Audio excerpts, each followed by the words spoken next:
Hey everyone, it's Professor Clark, and in this lecture, we will talk a little bit about rhymes and how rhyming works.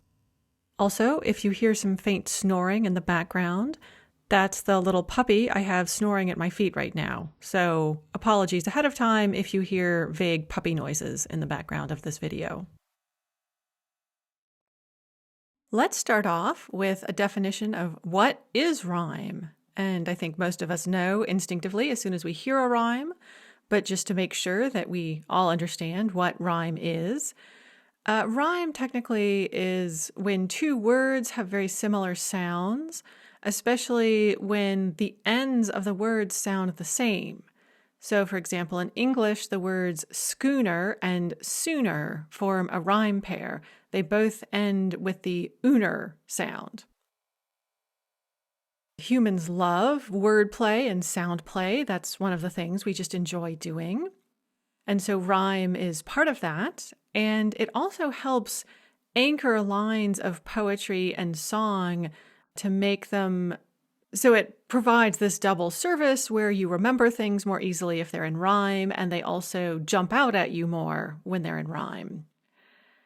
Here's an example from a famous English song, Bullet the Blue Sky, that has some very striking rhyme, rhythm, and imagery that all helps you remember what they're saying.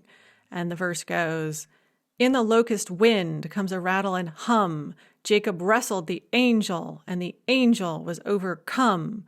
You plant a demon's seed, you raise a flower of fire. See them burning crosses, see the flames higher and higher."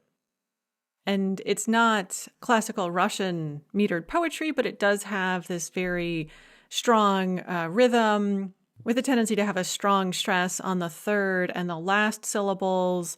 And then you have this rhyme scheme of hum and come and fire and higher, and then sound similarities like demon seed. That's kind of, reversed sound, demon seed. It's like kind of a backwards rhyme in a way. Flower of fire, we have alliteration, and then flames later on, and then all this really impactful imagery.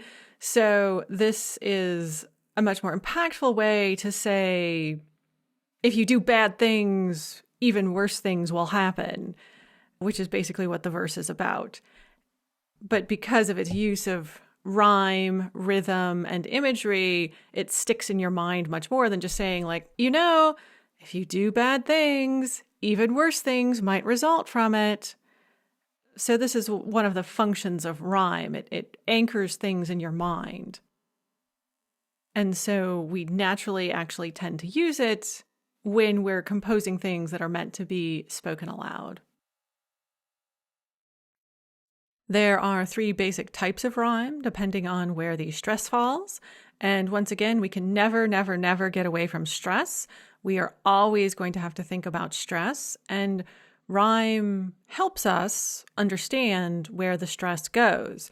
So with Russian, with its long words and its mobile stress, the use of meter and rhyme really help you figure out how to pronounce the words and give a kind of a structure that you wouldn't have otherwise. So it's much easier to read and remember poetry in Russian than it is to read and remember prose, because Russian words are so long and they have this mobile stress and it's just really difficult.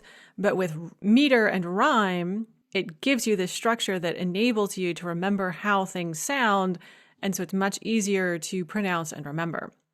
So there are 3 main types of rhyme in Russian.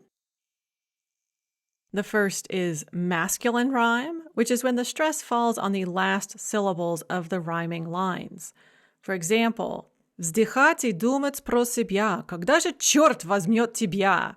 And we have this stressed bya rhyme.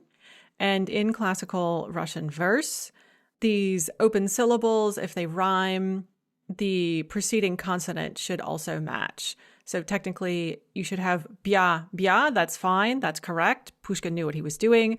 If you had bya and nya, which Pushkin has in another joking poem, that's technically incorrect.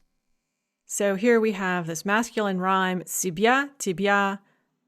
Both words are n-stressed. There's no unstressed syllable following the stress. These are masculine rhymes. And that, by the way, is from the opening stanza of Eugene Onegin. We can also have feminine rhymes when the stresses fall on the penultimate syllables of the rhyming lines. So you have a stress followed by one unstressed syllable. And here we have another example from the opening stanza of Eugene Onegin. Его пример другим наука, но, боже мой, какая скука. So we have nauka and skuka. And so we have this uka rhyme, and we have the stressed u followed by the unstressed ah. So that's a feminine rhyme.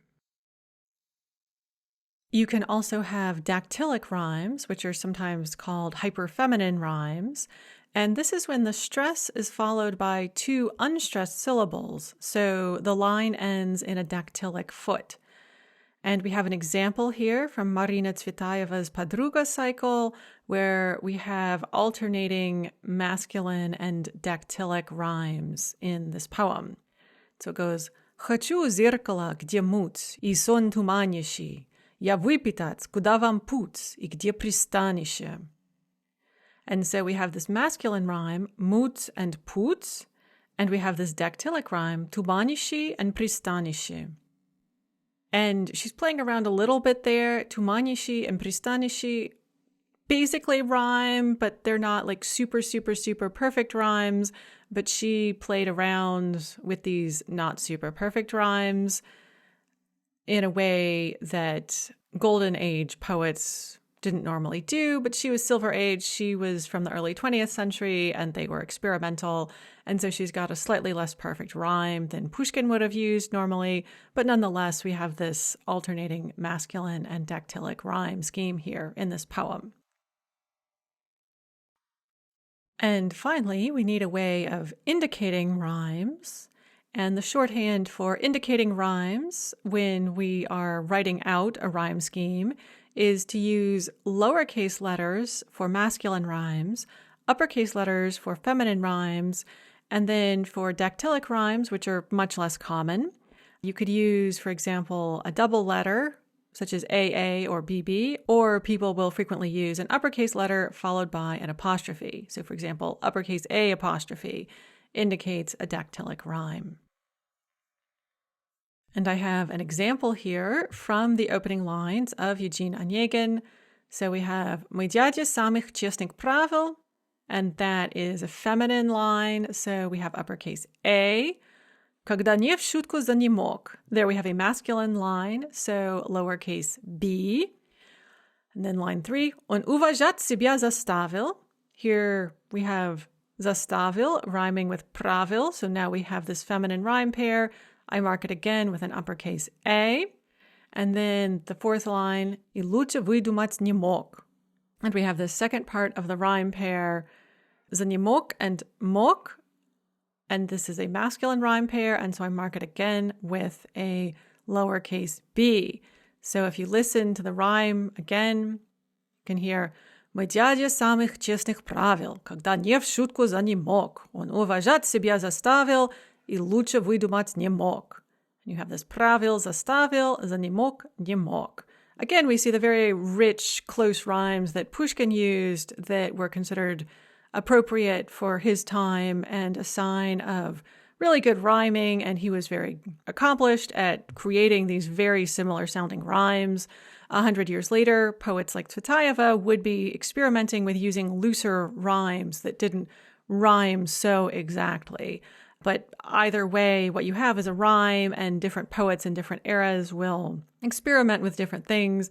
But the general rule is masculine rhymes, lowercase letters, feminine rhymes, uppercase letters. So just remember that. And I hope you found that helpful, and you will be able to go on and recognize and understand rhyme pairs when you find them.